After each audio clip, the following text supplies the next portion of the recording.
자, 반갑습니다. 차트 분석 차트씨입니다. 자, 월요일부터 중국발 인공지능 습격으로 5%나 큰 하락이 발생을 했었죠.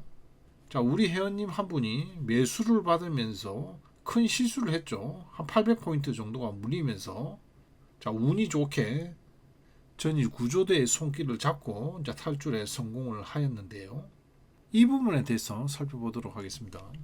자, 월요일날 시작하고 갭 하락이 발생을 했죠. 자, 갭 하락이 이 기준선을 돌파한 갭 하락이 발생한 것입니다. 자, 그리고 그 다음 기준선이 있는 지역까지 바로 내려왔죠. 자, 그리고 이탈을 해버렸습니다. 어떤 이유인지는 모르지만 힘이 엄청나게 강하다는 것을 알 수가 있죠. 기준선 두 개를 완전히 돌파를 했다라는 것입니다. 자, 그러면 우리의 기준선 매매 모델 원칙상 매매 방향은 매도로 봐야 되는 것이죠. 자, 기준선이 이탈되었고 노란색 선, 하얀색 선, 캔들이 역배열되어 있는 상태이기 때문에 매도를 봐야 되는 것이 정상적이죠. 자, 그리고 실시간에도 그렇게 설명을 드렸었죠. 자, 그리고 두 번째, 기준선이 이탈돼 버리면 자, 일반적으로 추세가 나오는 것을 우리가 매일 확인하고 있습니다. 자, 물론 월요일 날 시작하자마자 자, 급하게 이러한 현상이 발생했기 때문에 빠르게 우리가 매매를 대응할 수는 없는 것이죠. 그 시간에는 매매를 하는 시간도 아니었기 때문에.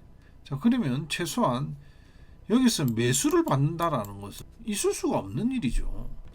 자, 여기서 매수를 받았다라는 것은 자, 풀이장에 일반적으로 2% 정도의 하락이 일어나는 적이 거의 없죠. 그래서 너무 과도하게 하락했다라고 보고 자, 매수를 받은 것이고, 그리고 이후에 반등이 나오지 않겠나라는 막연한 기대감으로 이제 매매를 한 것이죠. 자, 이것이 감에 의한 매매라고 하는 것입니다. 자, 그리고 이 하락 에너지가 이후에 딥시크라는 것이 밝혀졌죠. 자, 그런데 이 딥시크는 우리가 이때까지 경험하지 못한 새로운 에너지라는 것이죠. 이러한 새로운 에너지는 시장이 어느 정도의 파급 효과를 줄지 알 수가 없기 때문에 우리가 쉽게 예단을 해서는 안 된다라는 것이죠. 자, 그런데 기존에 우리가 가지고 있는 데이터를 가지고 내려가면 얼마나 내려가겠냐라는 식으로 버티고 있으면 안 된다라는 겁니다. 반드시 저점을 갱신을 하게 되면 손절을 해야 되겠죠. 그렇지 못하고 언젠가는 반등을 하겠지 하면서 계속 기다리면 안 된다라는 겁니다.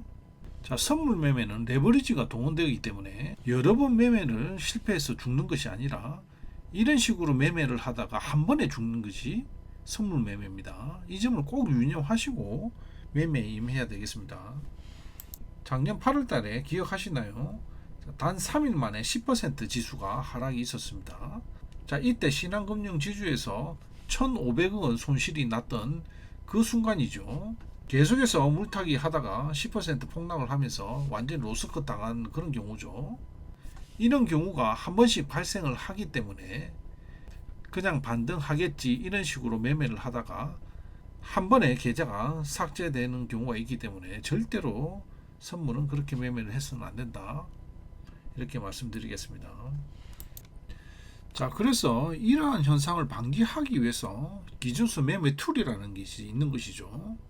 이 매매 툴에 입각해서 매매를 항상 해야지 되는 것이지, 반등할 것 같다고 해서 매수가 들어가고 하락할 것 같다고 해서 매도가 들어가게 되면 자기 감정에 치우친 매매를 할 수밖에 없는 것이고, 그러다 보면 이러한 함정에 걸린다라는 것입니다. 자, 미국은 파생의 천국인 나라입니다. 파생의 포지션 따라서 얼마든지 5%, 10% 밀릴 수가 있습니다.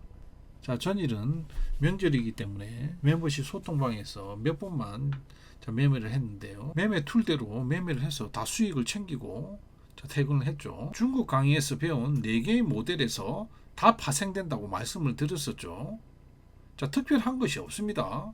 기준선이 정배열되어 있기 때문에 매수 방향 봐야 되는 것이고, 자, 하락할 때 당김 현상이 일어나는 원리 다 설명을 드렸었죠. 자, 그래서 우리 여기서 매수를 할 수가 있었던 것이고 수익을 또 챙길 수가 있었죠.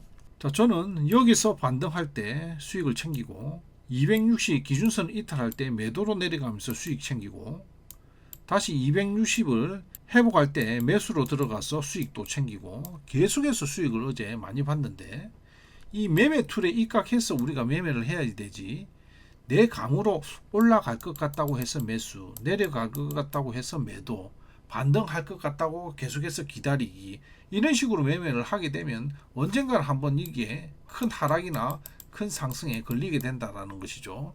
선물은 그렇게 매매를 하면은 지속적인 수익을 낼 수가 없다, 이렇게 말씀드릴 수가 있겠습니다. 자, 기준선 매매톨 중국 강의까지 정도만 이해를 하시게 되면 자, 수익 내는 데는 지장이 전혀 없죠. 자, 거기서 욕심 부분만 조금만 절제만 하면 손실 없이 지속적으로 수익 낼 수 있다고 장담합니다. 자, 이것으로 영상 마치도록 하겠습니다. 감사합니다.